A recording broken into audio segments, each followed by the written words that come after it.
통찰력 19. 황금알을 낳는 닭을 죽이지 마라.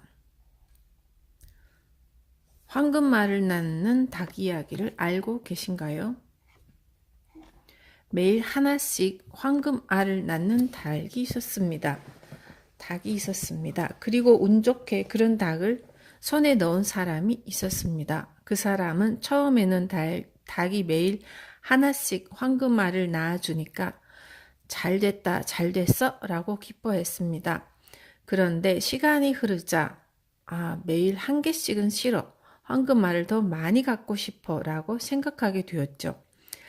이 닭을 죽이고 배를 가르면 황금알을 잔뜩 손에 넣을 수 있겠지 그렇게 생각해서 실행해 보았지만 닭의 뱃속에는 황금알이 없었습니다. 게다가 황금알을 낳는 닭은 죽어버렸습니다.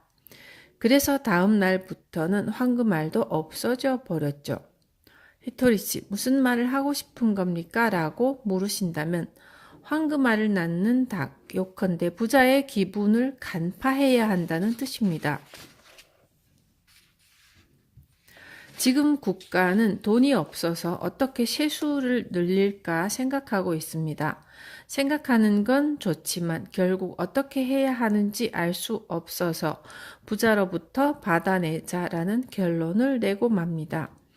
윗선에 앉은 사람들이 그런 생각을 하고 있으니 국민도 따라가게 됩니다. 다들 걸핏하면 부자한테 세금을 거두면 돼. 세금을 거두라고 라고 말합니다. 하지만 여기서 통찰력이 필요합니다. 부자는 세계 각국에서 유혹하는 사람입니다. 왜냐하면 부자가 된 사람은 돈을 버는 방법을 알고 있기 때문입니다. 게다가 돈벌이에 천재적으로 능하다고 할 수 있죠. 세상에는 천재 화가라는 사람이 존재하죠. 이와 마찬가지로 돈벌이에 뛰어난 재능을 가진 사람이 있습니다. 그런 사람은 돈을 벌어서 직원을 고용하거나 세금을 내는 등으로 국가에 공헌합니다. 이해하시겠습니까? 부자에게서 세금을 거두면 안 된다는 말은 절대 아니고요. 다만 조금 이해해 주시길 바라는 것입니다. 부자에게서 세금을 거두면 된다. 돈을 잔뜩 가지고 있으니 세금을 듬뿍 내게 하면 된다. 그렇게 생각하고 나면 다음에 어떤 일이 벌어질지를 제대로 간파해야 합니다. 왜냐하면 간파하지 않으면 많은 세금을 지불하는 부자들이 일본에서 떠나버리기 때문이죠. 정말입니다. 연예인 중에서도 산처럼 많이 벌어서 부자가 된 다음 미국에 가버린 사람도 있죠. 왜냐하면 미국의 세금이 저렴하기 때문입니다. 일본에서라면 수익에 매기는 세율이 지방세까지 포함해서 최대 50%로 수입의 절반을 세금으로 내야 합니다. 일본은 최대 50%이지만 미국은 최고 35%인가 정도 밖에 안 됩니다. 어쨌든 미국의 세금은 일본보다 저렴합니다. 다른 주요 국가와 비교해 봐도 일본의 소득세는 높습니다. 그러니 너무 부자에게서 세금을 많이 거두려고 하면 부자는 미국이나 한국에 가는 식으로 일본에서 떠나버립니다. 그렇게 멋대로 행동할 수 있나요? 라고 물으신다면 물론 할 수 있습니다. 아주 간단하게 할 수 있습니다. 비행기에 타고 얍 하고 가버리면 이미 다른 나라에 갈 수 있는 시대이기도 하고요. 부자, 즉 많은 세금을 내는 사람은 세계 여기저기에서 반깁니다. 일본에서도 그렇지만 다른 나라에서도 연수입 얼마 이상인 사람이 와준다는 것은 매우 기쁜 일이죠.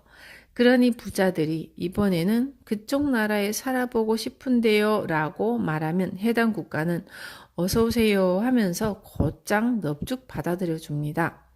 냉큼 영주권을 선사하죠. 부자가 아닌 사람은 다른 나라에 가서 영주권을 주세요 라고 말한다 한들 쉽사리 주지 않는데 말이죠. 그런데 수입이 높은 사람, 즉 부자가 가면 매우 기뻐하며 영주권을 줍니다. 그것은 해당 나라에 많은 세금을 낼 것이기 때문이죠. 그러니 너무 일본인이 하나로 뭉쳐서 부자에게서 세금을 걷어라고 말하면 부자는 다른 나라로 도망가 버립니다. 그리고 말이죠. 한때 영국인가 어딘가의 나라가 부자에게 말도 안 되는 금액의 세금을 물린 적이 있었는데 그렇게 했더니 부자가 돈을 벌려는 마음을 잃은 데다 아예 전혀 의욕이 생기지 않아서 기업에서 고용은 물론 돈이고 뭐고 잘 돌아가지 않게 되어버렸습니다. 저는 일본이 좋으니 아무리 세금이 높아져도 다른 나라에 가는 것 따위는 요만큼도 생각한 적이 없지만요. 하지만 부자가 이 나라에서 도망친다면 도대체 이 나라의 복지는 어떻게 되나요? 의무 교육이나 도로는 어떻게 될까요? 국가가 하는 일이 전부 깡그리 사라집니다. 땀 흘려 열심히 일하는 직장인도 중요한 사람이고 남편을 내조하고 아이를 기르는 주부도 중요하죠. 채소 가게와 생선 가게 등 일본 국민 모두가 중요하지만 돈을 엄청나게 벌어서 세금을 지불하는 사람이 있어야 비로소 그 세금을 모두에게 돌려줄 수 있습니다. 그러니 그들에게 더 걷어라고 계속 말했다가는 국가 자체가 성립하지 않게 된다는 이야기입니다. 지구가 일본이라는 나라 하나로 이루어졌다면 가능하지만 세상에는 다양한 나라가 있으니 세계 곳곳으로 도망가 버립니다. 아시겠습니까? 일본은 이미 쇄국을 그만두었습니다. 지금은 직장인들도 프랑스나 하와이에 놀러가는 시대입니다. 그러니 더 걷어라고 주장하면 이후에 어떤 일이 벌어질까를 간파하는 힘이 있어야겠죠. 도망가거나 그렇지 않으면 황금알을 낳는 닭을 죽여버리는 일이 됩니다. 그러니 지금 일본 경제가 좋지 않다는 것은 경제 그 자체가 문제라기보다 통찰력의 문제입니다. 이미 고용에 관한 통찰력을 갖고 있는 사람도 있겠지만 일본 국민을 통틀어서 간파하는 힘을 가졌는가를 따져보면 다들 파견사원이든 일용직이든 전부 법률로 정하면 모두 직장을 가질 수 있고 회사에 들어갈 수 있다고 생각하고 있습니다. 이는 오판입니다. 전혀 그렇지 않습니다. 그 법률 하에서는 취직하지 못하는 사람이 더 늘어나게 됩니다. 그러니 일본 국민 전체의 통찰력은 그 정도 수준인 것입니다. 전체적으로 수준이 올라가서 일본인 모두가 제대로 간파하게 되려면 아직 시간이 더 걸리겠죠. 한번 읽기만 해서 좀처럼 기억하기 어려울지도 모르지만 그래도 이 책을 읽은 사람이라면 세상을 제대로 간파해 주었으면 합니다. 내정에 관해서 기업을 탓하면 내정을 하지 않게 될 뿐입니다.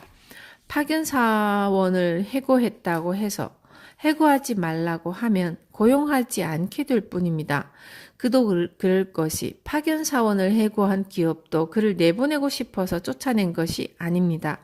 경영자도 눈물을 머금고 내린 결정이죠. 당신을 해고합니다 라고 통보하는 것은 정말 괴로운 일이지만 회사를 망가뜨릴 수는 없습니다. 다른 사원은 물론 거래처 직원 등의 삶이 걸린 일이니까요. 그러니 당신은 우리 회사를 그만둬 주십시오 라고 말하는 순간은 정말로 해당 기업이 망하느냐 아니냐의 기로인 것입니다. 이럴 때 모두가 회사를 몰아세우며 해고하지 말라라고 하면 어찌할 바 없이 직원을 채용하지 않게 됩니다. 그런데도 나라는 한층 더 나아가 노동자 평균 임금을 얼마 정도로 책정합시다. 최저임금은 이만큼입니다. 라는 식으로 밀어붙이고 있죠. 물론 좋은 일이지만요. 국가가 자기 마음대로 결정한다 해도 별로 상관이 없지만 정작 나라는 1원도 내지 않습니다. 국가는 1원도 내지 않으면서 예를 들어 최소한 시급 2천엔은 줘야 한다라는 식으로 결정을 내리죠. 하지만 그 시급은 누가 지불합니까? 결국 기업이 사원을 고용하지 않게 될 뿐입니다. 모두가 더욱 제대로 상황을 간파해야 합니다. 그러니 이 책에서는 제가 설명한 내용을 머릿속에 집어넣고서 이런 일을 하면 이어서 이런 식으로 진행된다라고 생각하도록 하십시오. 언론은 이런 식으로 떠들고 있지만 실제로는 앞으로 어떤 일이 벌어질까? 그것을 간파하는 힘이 통찰력입니다. 파트 3. 상위 1% 부자가 되는 통찰력.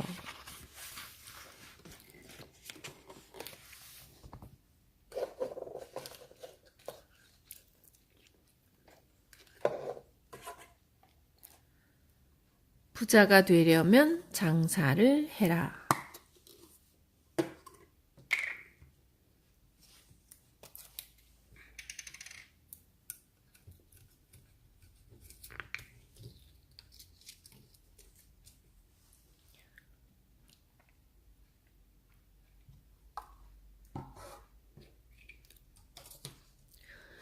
세상을 조망해 봅시다. 그러면 무언가가 눈앞에 보입니다. 예를 들어 텔레비전 드라마나 영화에 나오는 변호사는 멋지죠. 돈도 잘 벌어서 좋은 생활을 누리고 있습니다. 그러면 여기서 질문을 한 가지 하겠습니다. 당신은 변호사에게 신세를 진 적이 있습니까? 당신 주변에는 변호사를 선임한 적이 있는 사람이 있습니까? 대부분 자신이 변호사를 선임한 적이 없는 것은 물론이고 지인이 고용했다는 이야기도 들은 적이 없을 것입니다. 그렇다는 것은 변호사는 손님이 그다지 많지 않다는 이야기겠죠. 그러니 변호사가 된다고 해도 대부분의 사람은 부자가 될 수 없습니다. 변호사가 되지 말라는 말이 아닙니다. 앞서 말한 통역가 이야기와 마찬가지입니다. 이미 대기업 고문 변호사 자리는 다 확정되어 있고 신참으로 등장한 당신에게 좋은 일이 돌아올 일은 일단 없습니다. 변호사 시험에 합격하는 것은 대단한 일이지만 개중에는 10년 동안 하루도 쉬지 않고 취직도 못한 채로 공부를 했지만 합격하지 못하는 사람도 있을 정도니까요. 하지만 합격한 다음에 벌어질 어려움도 알아두어야 합니다. 아시겠습니까? 세상은 텔레비전 드라마나 영화와 다르니까 이를 간파하는 것도 통찰력입니다. 그러면 다음 이야기로 넘어가죠. 경마를 하러 2-4 막권을 샀더니 당첨되었다고 합시다. 그렇다면 다음 레이스에서도 2-4를 사면 딸 수 있을까요? 그럴 리가 없습니다. 먼저 번 레이스에서 2-4가 당첨되었다고 해서 영원히 2-4만 사면 계속 딸 수 있는 것은 아닙니다. 그러니 저는 경마로 돈을 벌어서 큰 빌딩을 세웠다는 사람이 있다는 말을 전혀 들어본 적이 없습니다. 여기까지는 이해하셨죠? 메밀국수 가게에서 이런 메밀로 만든 국수를 저런 국물에 넣어서 그런 요리를 낸다. 그로 인해 번성했다고 합시다. 그 장사는 정답이라고 할 수 있죠. 그 일은 경마와 달라서 복제를 할 수 있습니다. 그러니 그 메밀국수 가게가 에도가와구에서 성공했다면 가스시카구에서도 성공합니다. 세타가야에서도 성공합니다. 복제를 할 수 있다면 정답 한 가지를 찾아내기만 하면 몇 번이고 맞출 수 있습니다. 장사로 돈을 벌어서 빌딩을 세울 수 있는 것은 그런 이유 덕분입니다. 그래서 저는 부자가 되고 싶다면 상인이 되는 것이 좋습니다. 라고 합니다. 상인은 즐거워요. 라고도 하죠. 하지만 상인이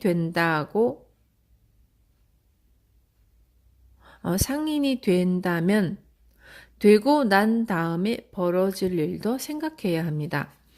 다른 사람한테 고용되어 일하는 것이 싫어서 독립하고 싶다고 말하는 사람이 제법 있는데 경기가 불황일수록 점포를 저렴하게 구하고 독립하기 쉬우니 지금이다 나가자 라는 마음을 먹게 되기도 하죠. 딱히 각오를 시험하는 것은 아니지만 저는 그런 사람에게 이런 이야기를 종종 합니다. 상인이 직장인보다 편하다고 생각해서 하려고 하는 거라면 그만두는 게 좋아요. 직장인보다 3배 고생해도 괜찮다는 마음가짐으로 하는 편이 나아요. 그런 마음가짐을 갖추면 머리도 열심히 쓰면서 지혜를 다양하게 짜내려고 합니다. 그렇게 직장인으로 일할 때보다 3배로 노력하고서 직장인과 같은 수입을 얻는다면 성공입니다. 이것이 상인의 세계이죠. 직장인이 편하다는 말이 아니라 직장인과 상인은 완전히 다른 세계라는 뜻입니다. 얼마나 다른 세계인가 하면 이런 비유는 그다지 사용하고 싶지 않지만 예를 들어 도쿄대에 들어간 사람은 최고 학부이니까 머리가 좋다는 인정을 받죠. 그렇게 머리가 좋은 도쿄대 학생들은 어째서인지 기업가보다는 관료가 되고 싶어 합니다. 왜냐하면 자신의 머리는 기억력 머리로 학교 공부는 잘하지만 경영이라는 분야에서는 통용되지 않는다는 사실을 알고 있기 때문입니다. 그러니 도쿄대를 졸업하고 관료가 된다니 어떻게 된 일입니까? 라고 물으신다면 좀 이상한 이야기지만 고등학교까지 공립이고 대학도 국립이니 졸업하고 나서 국가에 고용되어 계속 나라의 신세를 지는 원리입니다. 사실상 그런 것이죠. 도쿄대를 수석으로 졸업했습니다. 라고 말하지만 학교 시험에는 반드시 배운 것만 나옵니다. 이미 있는 대답을 쓰면 되는 세계입니다. 그러나 실제 사회는 그렇지 않습니다. 상인이 되었을 때 곤란한 일은 정답이 없다는 것입니다. 아시겠습니까? 경영학자나 애널리스트는 과거로 거슬러 올라가서 이러한 사례와 비슷하다는 식으로 이야기합니다. 비슷한 사례야 얼마든지 있지만 경마 결과를 예상하려고 할 때도 과거 데이터를 아무리 조사한들 다음 레이스를 딱 맞출 수는 없습니다. 그러니 상인의 세계는 배운 지식을 답안지에 쓰거나 과거 사례를 뒤지는 것과는 전혀 다른 곳입니다. 상인은 정답 하나를 발견했을 때 이를 복제하면서 동시에 미래를 전망해야 합니다. 배운 적이 없는 해답을 어떻게 찾아갈 것인가 상인의 세계는 그것에 달려 있습니다. 그러니 이상하게 들리겠지만 인류 기업에서 부장급으로 근무한 사람이라도 직접 카페를 경영하면 망합니다. 사회에 있을 때는 부하나 거래업체 담당자가 부장님 하며 떠받들어 주었지만 닭꼬치 가게를 운영하기 시작하면 잘 될지 어떨지 모르는 일입니다. 그래도 하고 싶다면 하는 것이 좋습니다. 당신의 인생이니 시도해본 만큼의 가치가 있을 것입니다.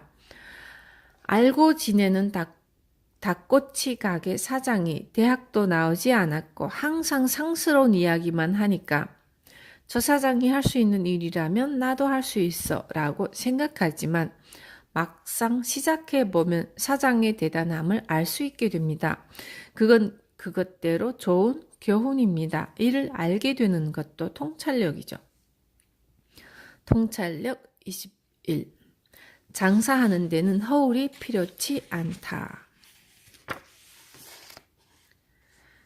세상에는 정답이 한 가지가 아닙니다. 지금부터 이야기하는 것은 저에게는 정답이지만 당신에게는 정답일지 어떨지 모릅니다. 다만 저처럼 조금 특별한 삶을 살아온 사람이 하는 말도 가끔 들어보면 통찰력이 길러지니까 좋다는 정도의 이야기입니다. 그럼 먼저 초급편 이야기를 해봅시다. 장사는 3대째가 되면 망한다는 속설이 있습니다. 3대째에는 반드시 망하는 것은 아니지만 그런 경우가 많으니 주의하세요 라는 뜻으로 옛날 사람들이 하던 말입니다. 그렇다면 왜 3대째가 되어서 망하는 사람들이 많을까요? 일대는 열심히 장사를 합니다. 2대가 된 아들은 대체로 아버지를 도와서 함께 일을 했으니 일하는 방식을 알고 있습니다. 그러니 대개 2대까지는 어떻게든 유지됩니다. 3대째가 되어서 망하는 데는 여러 가지 이유가 있죠. 예를 들어 일대 주인이 마스시타 고노스케 같이 고등학교 학력으로 실습부터 시작해서 장사를 끌어올려 일본 제1의 회사를 만들었다고 합시다. 그렇다는 얘기는 그 집에 일본 제1의 선생님이 있다는 뜻이죠. 그런데도 불구하고 이대째의 며느리 등은 자기 자식을 좋은 학교에 보내려고 합니다. 요컨대 일대의 성공 사례는 아무래도 좋으니 세상이 말하는 성공 사례를 쫓게 됩니다.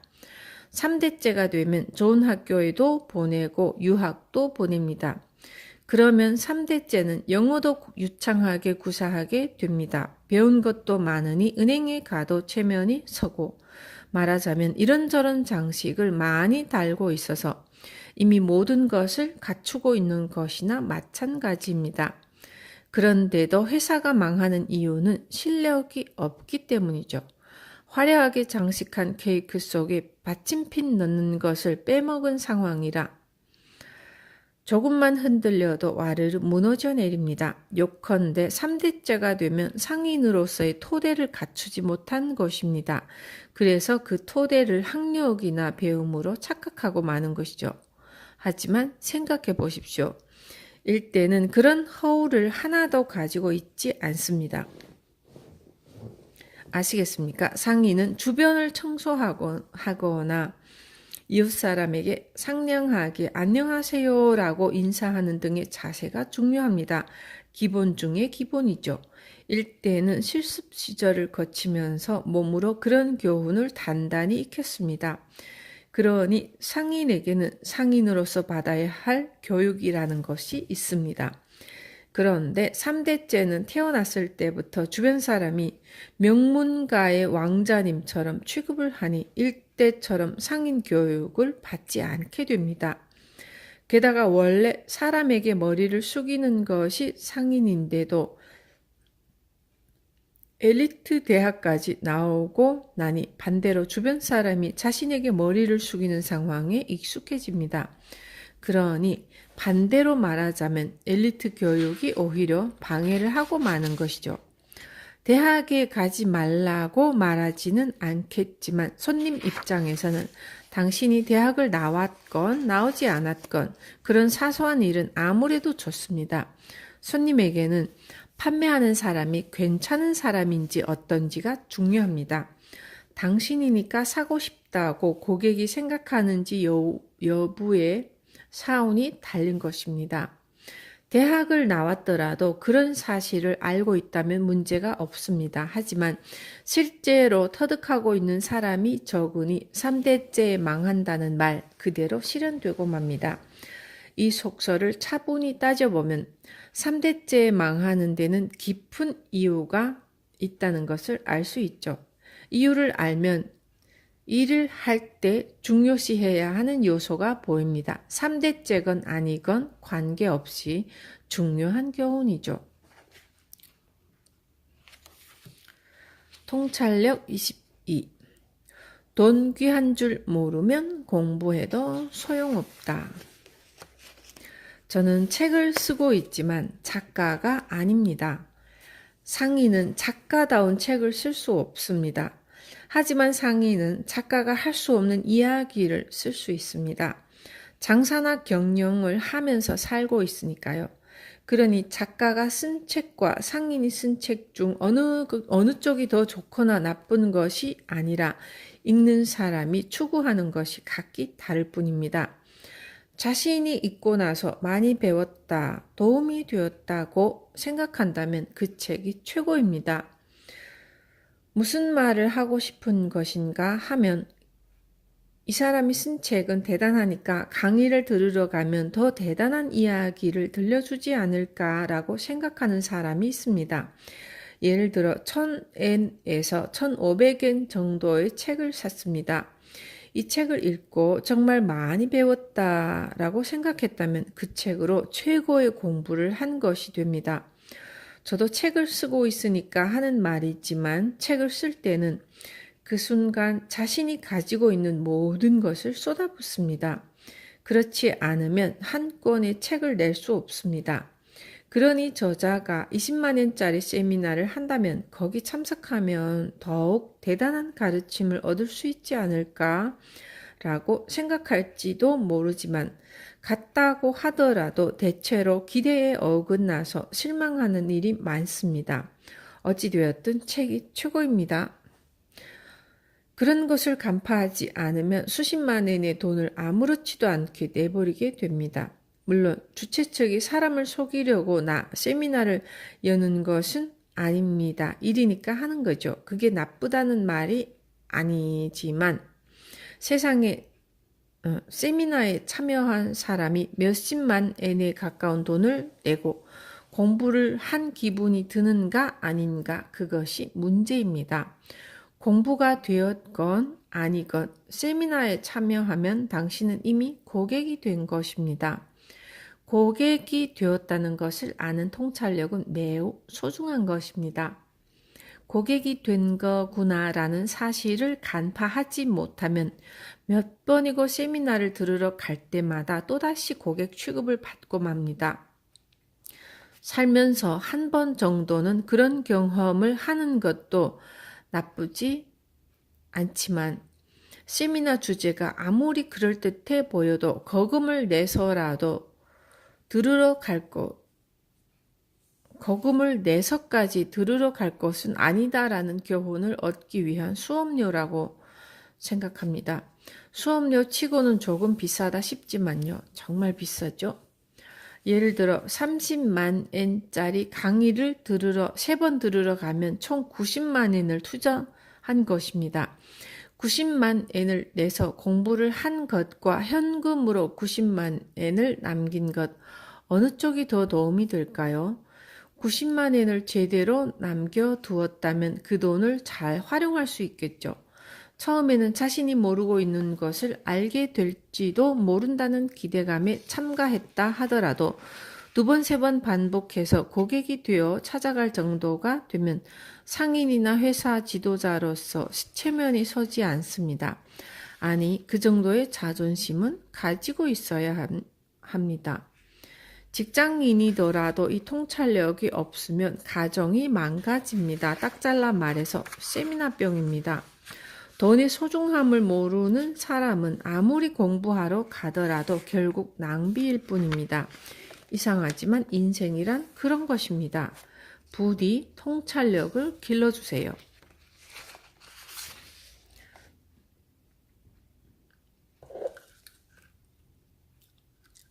통찰력 23. 땀 흘려 노력하지 마라. 요즘 세상은 불황입니다. 하지만 저는 불황을 극복하려고 땀 흘려 노력하면 안 된다라고 말합니다. 왜 땀을 흘리면 안 되는가 하면 지금까지와 똑같은 노력을 해서 극복할 수 있는 문제라면 이미 오래전에 극복했기 마련이기 때문입니다. 일본인은 대단한 노력가죠. 그런 노력가들이 전부 극복하지 못하고 있다면 현재의 불황은 지금까지와 똑같은 노력으로는 넘을 수 없는 것입니다. 그런 것을 파악하는 통찰력이 필요하고요. 그러면 어떻게 하면 좋을까요? 발상을 바꿔야 합니다. 지금까지와 같은 노력이 아니라면 뭘까? 라고 생각하는 거죠. 그리고 동시에 앞으로 세상이 어떻게 될까를 차분하게 간파합니다. 그러면 그늘이 걷히고 양지가 나타납니다. 예를 들면 얼마 전에 한 전파상의 재건을 부탁받았다는 남성과 우연히 마주하여 이야기를 한 적이 있습니다. 한 지역에서 오래된 유명한 가문이 전파상을 시작해서 대대로 장사를 이어왔는데 최근 들어 주변에 대형 전자 사업체들이 생겨나서 밀려나는 바람에 그를 찾아와서 재건해 달라고 부탁했답니다. 그 남성도 여러 방면으로 노력하고 있지만 속수무책이라고 했습니다. 그 속수무책이라는 발상의 기저에는 우리들은 대기업에 이길 수 없어 라는 생각이 깔려 있는 거죠. 하지만 그늘이 걷히면 양지가 드러납니다. 대형 전자 사업체가 강한 이유는 가게에 찾아가는 젊은 사람을 상대로 장사를 하기 때문입니다. 하지만 통찰력으로 차분히 간파해 보면 갈수록 노인이 늘어난다는 점을 알 수 있죠.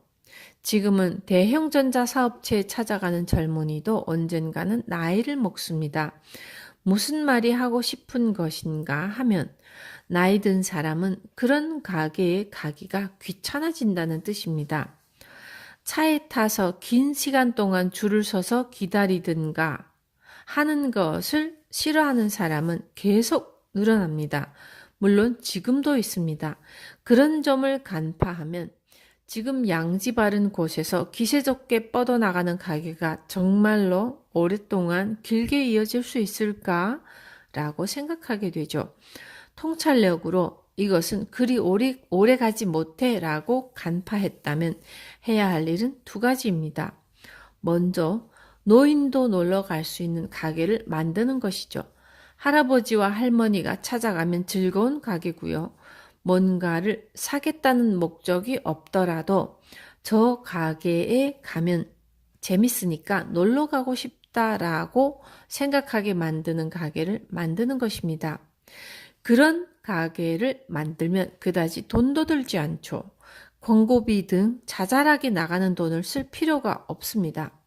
예를 들어 저 가게에 가면 차를 마실 수 있고 노인끼리 화기애애하게 이야기할 수 있다든가 수제비나 된장국 등이 준비되어 있어서 모두가 맛있네 하면서 먹고 놀면서 즐거운 시간을 보내는 곳입니다. 그렇게 즐거운 가게, 놀러 갈 수 있는 가게를 만드는 것이죠. 그런 식으로 가게에 항상 놀러 가다 보면 손님이 그러면 내가 당신한테 뭔가 사겠어 라고 마음먹게 됩니다. 또 한 가지, 작은 전구 한 알이라도 가게 직원이 직접 교체하러 오거나 전자제품 상태가 조금 나빠지면 바로 서둘러 찾아와 준다면 어떨까요? 그리고 텔레비전이나 DVD 플레이어 등 뭔가를 구입했는데 상자를 열어보니 사용법을 모르겠다는 사람이 꽤나 많습니다. 연세가 드신 분일수록 그런 분이 많죠. 그러니 손님이 물건을 샀다면 다음에 만났을 때 요전번에는 감사했습니다. 그런데 사용법은 괜찮으신가요? 뭔가 곤란한 일은 없으신가요? 라고 물어보고 사용법을 알려주면 고객으로서는 감사할 따름이죠. 사용법도 모르면서 저희는 다른 가게보다 10,000원 저렴합니다. 라고 말하며 쓰지도 못할 물건을 파는 사람보다 알려주는 사람이 당연히 더 좋겠죠. 고객은 판매하는 물건의 가격이 저렴하고 비싸서보다는 무슨 일이 있을 때 전구 한 개라도 교체하러 와준다든가 하는 마음을 기준으로 가게를 선택합니다. 더구나 앞으로 점점 더 고령화가 진행된다는 점을 생각해보면 가게 직원이 일이 있어야 손님 집에 간다고 생각하면 안 됩니다. 근처에 온 김에 찾아봤는데 할머니 건강은 괜찮으세요? 라는 식입니다. 아시겠습니까? 이것도 통찰력입니다. 외근을 하던 사람도 전구 하나를 교체하러 간다가 아니라 전구를 갈러 갈 때 근처 손님 집에 할머니 건강하게 계세요? 별일 없으시죠? 라고 확인하러 가는 것입니다. 요컨대 용모가 없으면 고객의 집까지 가지 않는다고 생각하는 가게는 망한다고 말하고 싶습니다. 그러니 앞으로 어떻게 하면 좋을까요? 라고 물으신다면 전구 하나라도 교체하러 찾아가고 그참에 근처 집을 돌면서 건강하세요? 요새 어떻게 지내세요? 라고 물어보러 가는 것입니다. 그리고 아까 말했듯이 손님이 사고 싶은 물건이 있을 때에만 오는 가게를 만드는 것이 아닙니다. 용건이 없어도 그 가게에 가면 친구들이 다들 모여 있고 된장국 같은 걸 주니까 즐겁다라고 말할 수 있는 가게를 만드는 것입니다. 그렇게 놀러 갈 수 있는 즐거운 가게를 만들면 주변 평판이 좋아지니까 섣불리 광고비를 들여서 전단지를 뿌리는 것보다 훨씬 효과가 좋습니다. 그러니 앞으로 어떤 시대가 찾아올지를 간파하고 있으면 대형 전자 사업체가 등장하더라도 그다지 무섭지 않습니다. 대형 점포에 가고 싶은 사람은 가면 되고 우리 가게는 우리 나름대로 해나갑니다 라는 정신. 이것이야말로 참된 통찰력을 가진 장사꾼의 진면목입니다. 지금 말한 내용은 앞으로 가전업계에 하나지 않고 대체로 어떤 업계에서나 중요해질 것입니다. 당신의 가게는 손님이 목적이 없더라도 놀러 오고 싶을 만큼 즐거운 곳입니까? 회사 직원은 손님에게 어머나 와주셔서 고마워요, 기뻐요 라는 느낌을 주는 사람입니까? 특별한 용무가 없으니까 손님 집에는 찾아가지 않는다는 태도는 실격입니다. 물론 물건을 살 때밖에 손님이 찾아오는 가게도 실격이고요. 간파하십시오. 노인이 놀러 갈 수 있는 가게, 즐거운 가게를 만들어 주십시오. 가능하면 젊은 사람이 찾아와도 즐겁다면 더 좋겠죠. 그렇게 모두가 즐길 수 있는 무엇인가를 돈을 들이지 않고 지혜를 짜내서 만든다면 그 가게는 지역 안에서 제일 인기 있는 가게가 될 겁니다. 통찰력 24. 상인이라고 생각하면 뭐든 팔린다.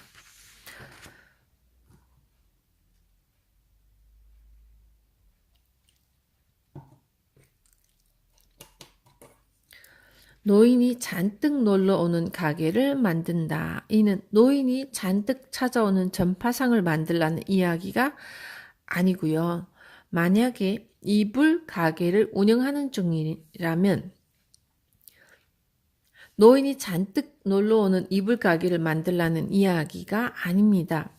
히토리 씨, 도대체 무슨 말이 하고 싶은 건가요? 라고 물으신다면 이불이나 전자제품은 그렇게 자주 바꾸는 물건이 아니라고 대답하겠습니다. 그러면 자주 사러 오지 않으니까 뭘 해도 안 됩니다 라고 말하는 사람이 나옵니다. 그런데 자주 사지 않는 물건을 팔고 있다면 옆에서 자주 사야 하는 물건도 함께 파는 것은 어떻습니까? 노인이 많이 찾아오는 가게를 만드는 것이니 예를 들어 연세가 있는 분이 좋아할 만한 음식이나 옷을 파는 것입니다. 붉은 소매 없는 옷이 잘 팔린다면 텔레비전이나 세탁기 옆에 붉은 소매 없는 옷을 걸어두면 됩니다. 그리고 지금은 노인이라도 가입할 수 있는 생명보험 등이 있죠. 그 대리점을 할 수도 있고요. 노인을 고려해서 연 가게이니까 노인이 좋아할 만한 상품을 마련한다. 이것이 상인이 지닌 통찰력입니다. 그러니까 나는 전파상이야 라고 생각하는 사람은 전자제품밖에 취급하지 않습니다. 계속 전파상을 고집하는 것은 노인을 만족시키는 통찰력이 없는 것입니다. 하지만 전파상이라는 틀을 벗어나서 노인이 좋아하는 상품과 서비스를 제공했다고 생각하면 조금 이상하지만 사찰 여행 프로그램을 만들어 보자라는 독특한 아이디어도 떠올릴 수 있습니다. 할머니들의 번화가로 유명한 스가모 상점가에 가보면 노인 전용 속옷과 더불어 손자에게 사주고 싶은 물건을 팔고 있습니다. 이런 것이 통찰력입니다. 찾아오는 노인이 기뻐하는 가게가 되면 됩니다. 아시겠습니까? 선대가 전파상을 시작했을 때는 장사가 잘 되었다. 그것도 통찰력입니다. 선대에게 통찰력이 있었던 거죠. 하지만 시대가 바뀌었습니다. 우리는 전파상이니까 라고 말하면 되는 시대가 아닙니다. 그걸 간파하는 힘이 통찰력입니다. 사실 통찰력을 운운하기 이전의 세상에는 전파상은 전파상 일만 해야 한다는 법률은 없습니다. 상인입니다. 당신은 상인이에요. 아시겠습니까? 이것도 통찰력입니다. 통찰력 25. 같은 법칙은 반복되지 않는다. 나는 상인이다 라고 생각하면 정말로 뭐든지 팔립니다. 의외로 생각지도 못한 사람이 막대한 돈을 가지고 있습니다. 100만 엔쯤 되는 건강기구를 아무렇지도 않게 사는 어르신도 있고요. 사실 노인 중에는 수백만 엔이나 수십만 엔이 넘는 물건을 살 수 있을 정도로 거액을 가진 사람이 많습니다. 하지만 다른 사람에게는 내가 가진 재산이라고 해봤자 연금 정도니까 라고 말합니다. 하하. 일본에는 돈이 많습니다. 그것도 간파할 줄 알아야 합니다. 이런저런 일을 간파하는 힘이 필요합니다. 지금까지 뭔가를 간파한다는 시도를 해본 사람은 많지 않을 거라고 생각합니다. 텔레비전을 보거나 신문을 읽는 것은 정보를 삼키는 행동일 뿐입니다. 정보를 넣는 것도 중요하지만 넣기만 하고 간파하지 않는다면 정보 따위는 아무리 읽어봤자 소용이 없습니다.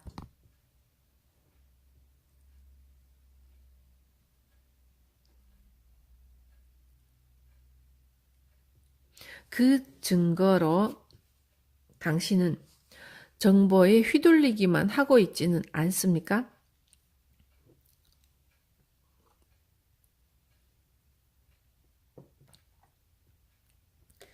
그래서 간파하는 훈련 삼아 앞서부터 왜 어린 시절에 저금을 강요한다고 생각합니까? 라든가 왜 일본인은 영어로 말하지 못하나요? 라는 이야기를 한 것입니다.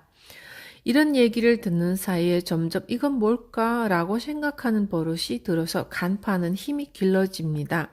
그러나 세상이나 텔레비전이 아무리 대형 전자사업체가 기세 좋게 성장하고 있다라고 말하더라도 자신의 가게가 작다고 실망해서는 안 됩니다. 한때는 은행도 쭉쭉 성장했습니다. 하지만 지금 은행은 내리막길입니다. 도산한 은행도 있죠. 그리고 예전에는 대기업 사정이 좋았지만 지금은 사람을 많이 고용하는 것도 힘듭니다. 요컨대 시대는 계속 돌아온다고 말하고 싶습니다. 그러니 동네 작은 전파상이 유리한 시대가 올 것입니다. 다만 그런 시대가 오기야 오겠지만 말이죠. 경제에는 같은 법칙은 절대로 다시 반복되지 않는다는 법칙이 있습니다. 그러니 옛날 방식 그대로 경영하는 가게가 계속 잘 되라는 법은 없습니다. 아시겠습니까? 마찬가지로 변화하지 않는 동네 전파상이 잘 될 일은 없습니다. 통찰력 26. 사랑이 없으면 장사는 할 수 없다.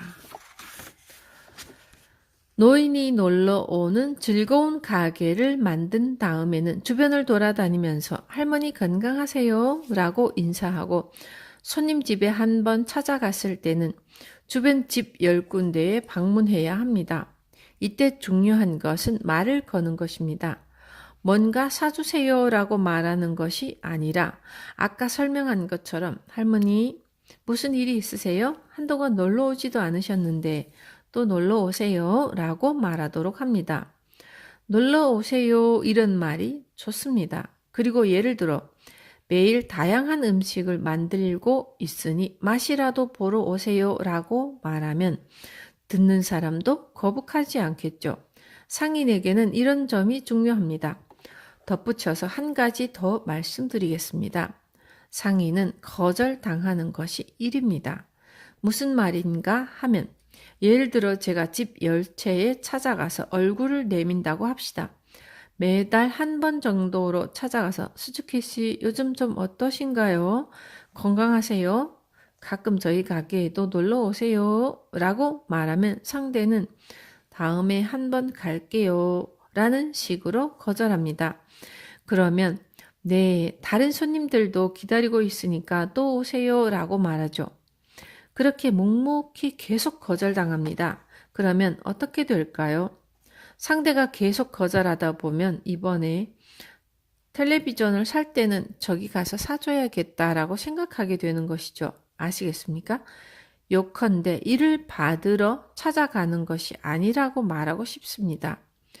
단골집의 주문거리를 찾으러 간다면 예컨대 제가 세탁소 주인이라면 세탁물 있으신가요? 라고 묻겠죠. 그때 오늘은 없어요 라는 대답을 들으면 세탁물이 생기면 맡겨주세요 라고 기분 좋게 말하고 돌아서는 겁니다. 그리고 또 다른 집에 가서 어떠세요? 세탁물 있으신가요? 없어요.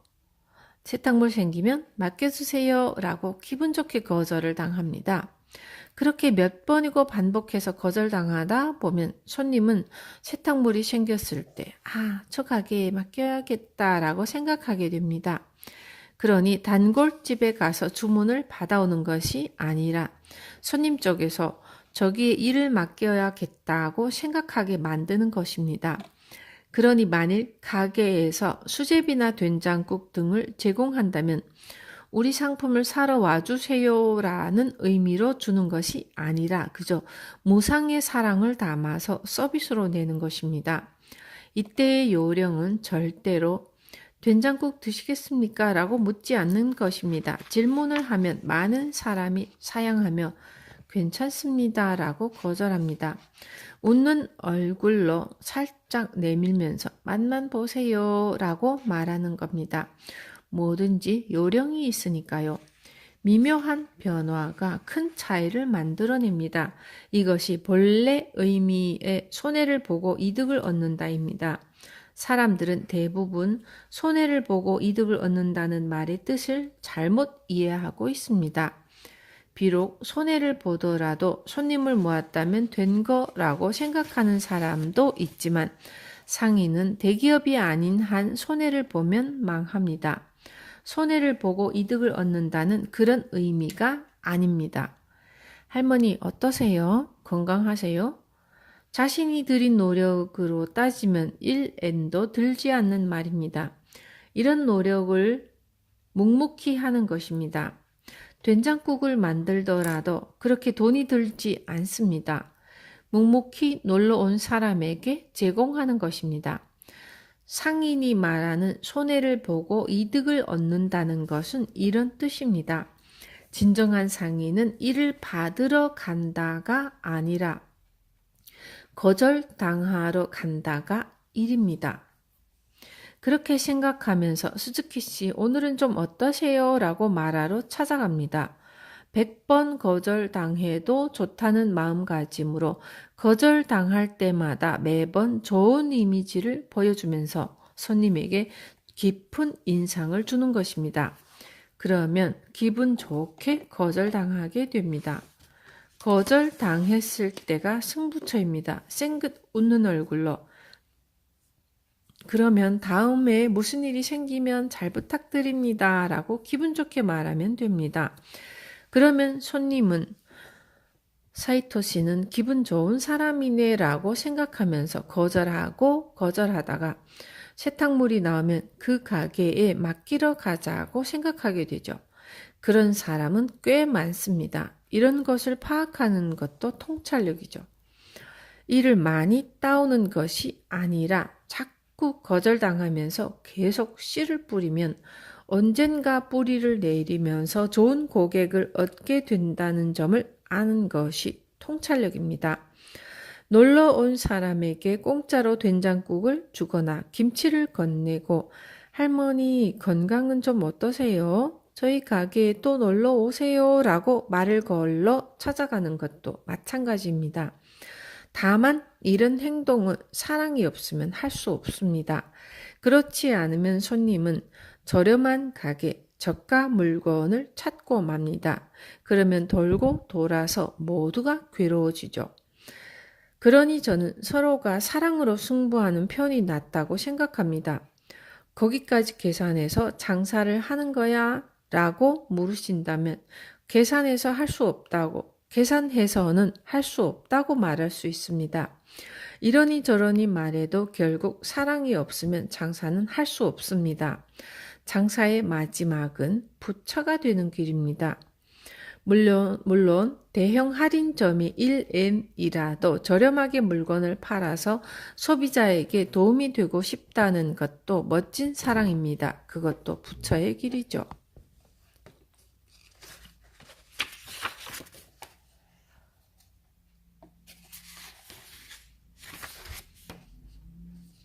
파트 4. 통찰력 있는 상위 1% 부자들의 세계. 통찰력 27. 정말로 좋은 사장은 일하느라 바쁘지 않다. 저는 제 회사에 거의 나가지 않습니다. 왜냐하면 제가 회사에 출근하면 직원들이 전부 히토리 씨 이야기를 들려주세요 하며 모여들기 때문입니다. 정말로 기쁜 일이지만 전 직원의 일을 방해하게 되니 미안할 따름이죠. 사장이 회사에 없어도 괜찮습니까? 라고 물으신다면 당연히 괜찮다고 말씀드리겠습니다. 사장이 해야 할 일은 한 가지, 월급날에 월급을 주는 것, 이것밖에 없습니다. 당신 회사의 사장이 이 일을 계속하고 있다면 훌륭한 사장입니다. 그리고 사장은 직원에게 제대로 월급을 주기 위해 세상을 간파하는 것이 일이죠. 지금 세상은 어떤 상태인가? 이대로 가면 세상은 어떻게 될까? 등등 지금을 이해하고 다음으로 어떤 시대가 도래할지 안 다음 앞서서 준비하고 기다리면 회사는 잘 돌아가죠. 그것과 사장이 회사에 나오는 것은 별개다. 이것이 저의 방식입니다. 하지만 세상은 다릅니다. 다른 회사의 사장은 매일 회사에 출근합니다. 게다가 직원보다 빨리 회사에 나오고 마지막까지 남아서 일하고요. 세상 사람들은 또 그런 사장을 대단한 사장이라고 말합니다.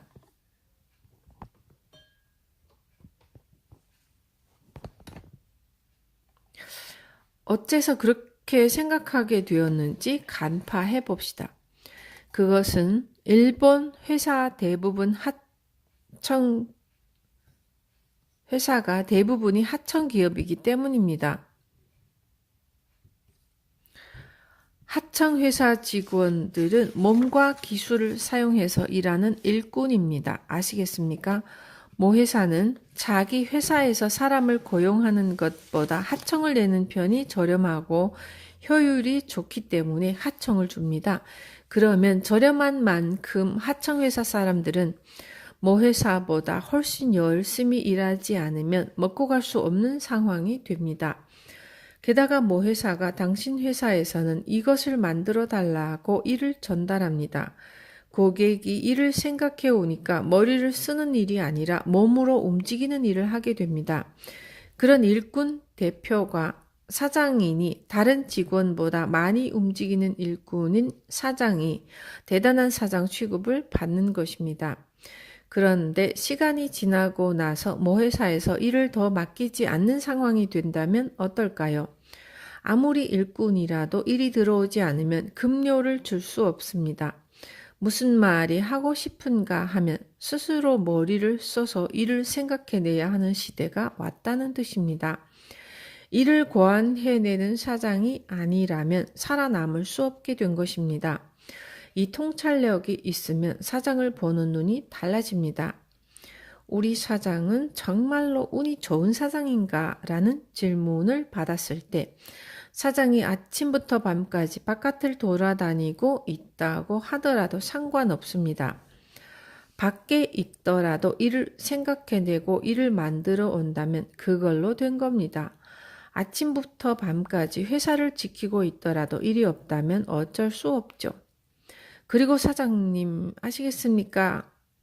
시대라는 것은 변합니다. 시대가 변했을 때 사장이 사장으로서 세상이 바뀌었다는 통찰력을 가지고 있지 못하면 지금까지 있었던 성공 사례를 아무리 늘어놓더라도 회사는 잘 돌아가지 않습니다. 정말로 좋은 사장이라면 시대가 바뀌는 신호를 미리 알아채서 미래를 준비하고 있어야 합니다. 통찰력 28. 고생과 성공은 특별한 관계가 없다. 아오모리에 처음으로 무농약 사과를 만들어낸 농가가 있습니다. 사과란 농약을 사용하지 않으면 결실을 얻을 수 없는 과일입니다. 이를 무농약으로 재배했다는 건 대단히 획기적인 일입니다. 그 농가도 처음에는 고생의 연속이었다고 합니다. 무농약 사과를 연구하는 사이에 돈이 바닥나서 밤에 카바레 호객 행위를 하다가 취객에게 얻어맞아 이가 빠져버리기도 했답니다. 그리고 부인도 열심히 일했습니다. 그래서 겨우 무농약 사과가 탄생한 것입니다. 지금 그 농가는 전국에서 강연을 하고 있습니다. 저도 매우 감동했습니다. 하지만 그 고생은 정말로 반드시 필요한 과정이었을까요? 그 농부는 어느 날 갑자기 혹시 무농약 사과를 만들 수 있지 않을까라는 생각을 떠올린 것이죠. 영감이란 신이 부여한 것입니다. 그리고 신은 영감을 줄 때 절대 그 사람을 곤란하게 만들려고 하지 않습니다. 무슨 말이냐 하면 처음에는 한 그루만 무농약으로 재배해 보는 것입니다. 그러면 그 무농약 실험이 재미있게 느껴집니다. 이렇게 하니까 안 되더라. 그러면 이거라도 어떨까? 저거는 어떨까? 라고 생각하는 과정은 재미있죠. 그렇게 시도한 첫 번째 방식으로 성공을 거두면 고생을 하지 않으면서 더욱 재미있는 데다. 마찬가지 방식으로 다른 나무를 길러도 성공하니까 좀 더 재밌습니다. 게다가 무농약 사과가 팔리니까 기쁘죠. 아시겠습니까? 제대로 될지 도무지 알 수 없고 확실하지도 않는데 느닷없이 전부 번뜩 떠오른 영감에 따른다는 것은 무리한 이야기입니다. 지금 말한 내용은 여러분을 위한 것입니다. 무농약 사과를 재배한 농부도 강연을 들으러 온 사람에게 저처럼 처음부터 전부 무농약으로 재배하지 말고 한 그루부터 시작하는 편이 좋습니다. 라고 말했으니까요. 뭔가 번뜩이는 영감을 받았다면 제대로 절차를 밟아서 자신이 즐기면서 할 수 있도록 합시다. 그러면 성공하기 위해서 고생을 할 필요가 없습니다. 그리고 성공하고 나면 다음으로 뒤를 잇는 사람들에게 일하는 방식을 가르쳐줘서 기뻐하는 모습을 보십시오. 그러면 더욱 재미있어집니다. 정말로 그렇습니다. 통찰력 29. 업계가 원하는 스타가 된다. 어느 업계든 스타가 필요한데 스타가 되려면 두 가지 방법이 있습니다. 하나는 자신이 성공한 방법을 아낌없이 다른 사람에게 알려주는 것입니다. 이런 사람도 스타입니다. 또 한 가지는 기껏 고생해서 대성공을 거두었으니 제대로 벌어서 호화로운 저택을 세우고 외제차를 타서 농부도 풍족하게 살 수 있다는 것을 모두에게 알려 본보기가 되는 것입니다. 젊은이들이 멋있다고 동경할 수 있는 존재가 되는 것입니다. 지금까지 열심히 지지해준 부인에게 샤넬 가방이든 뭐든 사주고 자신도 벤츠나 롤스로이스를 타는 겁니다. 그러면 방법 하나만 터득하면 우리도 롤스로이스에 탈 수 있다는 식으로 세상에 도움을 주게 됩니다. 특히 이는 젊은 세대에게 굉장한 희망을 줄 수 있습니다. 아시겠습니까? 세상이 정말로 바라는 것은 스타입니다. 농업도 제대로 성공하면 이렇게 됩니다. 라는 모습을 보여주면 젊은이의 마음에 등불이 켜집니다. 전쟁 직후에는 다들 먹고 살기 힘들었기 때문에 모두 이런 방식으로 하면 돼. 다 같이 생산량을 늘리자는 말로도 충분했지만 지금처럼 꿈을 잃고 어두워지고 있을 때는 다릅니다.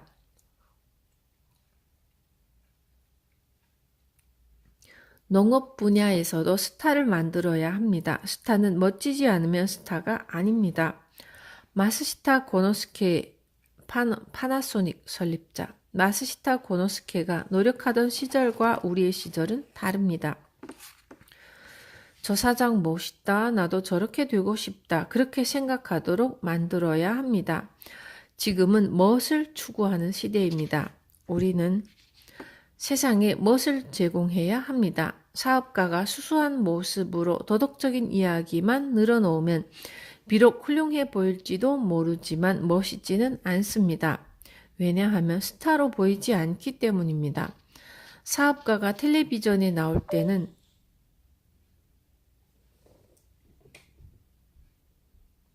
늘 죄송합니다 라며 사과하는 모습만 줄곧 보여준다면 젊은 사람들은 사업가가 되고 싶어 하지 않습니다. 아이들에게 장래 무엇이 되고 싶니? 라고 물어보면 대개 축구선수라고 합니다. 그런데 다들 공만 차고 있을 수는 없잖아요. 그러니 모두가 무엇을 추구하면서 동네 스타, 업계 스타가 되어야 합니다. 그런 생각을 하면 일과 삶에서 나아갈 길이 저절로 보입니다. 그것도 통찰력입니다. 통찰력 30. 재촉하는데 휘둘리지 않는다. 낯선 사람을 보면 도둑이라고 생각해라 라고 말하는 사람도 있지만 세상 사람들이 전부 도둑은 아닙니다. 하지만 현실적으로 모두가 좋은 사람도 아니죠. 그러면 어떻게 하면 좋습니까? 라고 물으신다면 간파하는 힘을 길러야 한다고 대답하겠습니다. 사람에게 눈이 있어도 스스로 볼 생각이 없다면 세상은 보이지 않죠. 귀가 있어도 들을 생각이 없다면 들리지 않고요. 사람을 간파하지 않으면 사람 때문에 곤란해집니다. 일을 간파하지 않으면 일이 무너져 버립니다. 세상을 간파하지 않으면 표류하는 선박처럼 사는 것이나 마찬가지고요.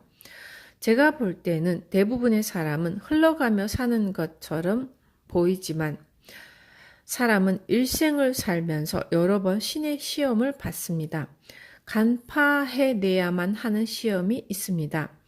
예를 들어 점포를 빌리려 했는데 부동산 업자가 유난히 재촉을 할 때가 있습니다. 이곳을 빌리고 싶어 하는 손님이 한 분 있어요. 부동산 업자가 그렇게 말할 때는 이쪽이 빠른 결정을 내리기를 바라는 것이죠. 그럴 때 저는 이렇게 말합니다. 우리는 인연이 닿는 곳을 고를 테니까 만약에 그분이 아무래도 여기를 임대하고 싶다면 그렇게 해주세요. 왜냐하면 고객을 재촉한다는 것은 뭔가 이상하기 때문입니다. 속내가 숨어 있는 것입니다. 재촉하는 것은 악이요. 다독이는 것은 선이라고 생각해야 합니다. 부동산 업자뿐만 아니라 어디에서든지 지금 사지 않으면 안 됩니다 라든가 손해를 볼 거예요 라는 말을 듣는다면 이는 악마의 속삭임입니다. 그러니 그건 이상하다고 생각해야 합니다. 아시겠죠? 통찰력 31. 대기업의 수법을 미리 알아차린다. 그러면 통찰력에 대한 다른 이야기를 해봅시다. 전국적으로 체인점을 내고 있는 선술집이 있습니다. 가게를 시작할 때는 홋카이도에 있는 딱 8평짜리 점포 하나뿐이었습니다. 그러다 2호점, 3호점으로 점점 늘어나서 전국에 체인점을 만들게 되었습니다. 그런데 어느 날 선술집 사장에게 한 대기업이 찾아와서 함께 일해봅시다 라고 합니다. 당신 회사를 상장해서 사업을 확대할 수 있도록 도와드리겠습니다. 물론 사장은 당신입니다. 라는 식이죠. 좋은 이야기입니다. 선술집 사장도 좋은 제안이라고 생각해서 유혹에 넘어갔습니다. 회사도 점점 커졌습니다. 그런데 어느 날 배액 증자하자는 이야기가 나왔습니다. 배액 증자란 사장이 가진 주식과 동일한 분량의 현금을 지불하는 것입니다. 그러면 사장은 전 재산을 털어서라도 한 번은 지불할 수 있습니다. 그런데 시간이 조금 지나고 나니 다시 한번 배액 증자를 하자는 이야기를 꺼냅니다. 하지만 사장은 더 이상 지불할 수 있는 돈을 가지고 있지 않습니다. 주식은 있지만 그걸 팔 수 없으니 배액 증자에 응할 수 없는 것이죠. 하지만 대기업은 규모가 크니까 아무렇지도 않게 응할 수 있습니다. 이렇게 되면 사장보다 회사가 가진 주식이 많아지고요. 요컨대 회사가 최대 주주가 되는 것입니다. 그랬더니 이번에는 주주총회에서 사장 해임이라는 말이 나왔고요. 사장 자리에서 쫓겨난 데다가 자신이 세운 가게도 전부 빼앗기게 됩니다. 이는 법률에 저촉되지 않는 전형적인 회사 탈취 수단입니다. 고급 기술이라고나 할까요? 대기업이 그런 일을 하나요? 라고 물으신다면 대기업이니까요. 그런 기술을 써도 좋습니다. 이것을 몰랐던 사람이 이상한 겁니다. 그러니 대기업은 아무렇지도 않게 이런 고급 기술을 쓴다는 사실을 염두에 두어야 합니다. 그러니까 만약에 대기업으로부터 함께 일합시다 라는 말을 들으면 증자 때는 어떻게 하나요? 라는 식으로 미리 물어본 후에 계약을 체결해야 합니다. 이 정도 일은 알아두어야겠죠. 유도에서도 단수가 올라갈수록 대단한 기술을 걸어오죠. 그것과 마찬가지로 사업에서도 위로 올라가면 올라갈수록 사람들이 대단한 기술을 발휘합니다. 다들 굉장한 요령을 가지고 있습니다. 고급 기술의 명수는 평범한 사람에게는 그런 방법을 쓰지 않습니다. 기술에 걸린 적이 없다면 대기업이 그런 일을 할 리가 없다고 생각하기 마련이지만 대기업끼리는 흔히 있는 일입니다. 그러니 당신이 위로 올라갔을 때 이런 고급 기술을 모른다면 멋지게 뒤집기 한 판을 당하고 맙니다.